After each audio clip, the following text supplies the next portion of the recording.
Well, good morning. It's Friday, July 16th, and we are gathered for a morning devotion. And this one is entitled The Danger of Judging.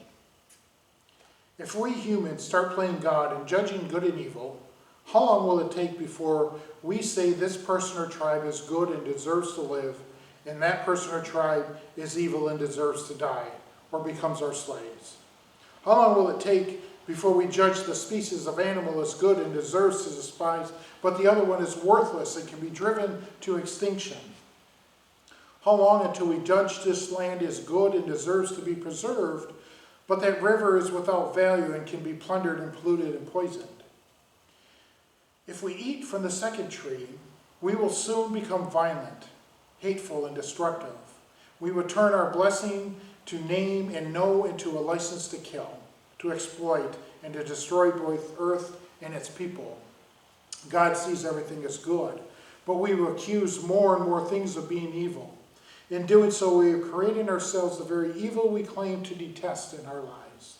In other words, the more we judge and excuse, the less we reflect God, and the less we fulfill our potential as image bearers of God.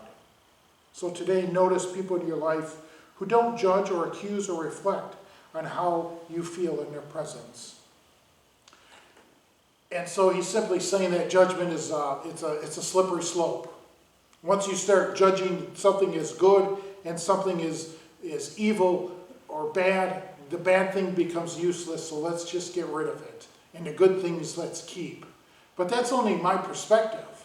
My perspective of something good is not always, the majority of perspectives. Somebody can look at something that may not be good in my eyes and think that that's very good. And so we have the slippery slope. If they think that that's good, then this person now becomes evil in my sight. So we have the slippery slope about how judgment works. And we don't want that. We want to see everything as good in the eyes of God. And we know there is evil out there. We know that bad things exist. And it's hard to live within those things and to see them and say that they are a part of God's creation without judgment.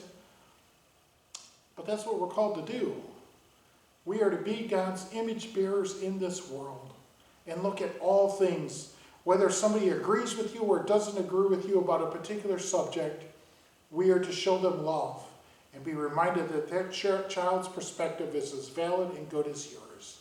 For they too were created in the image of God. Amen.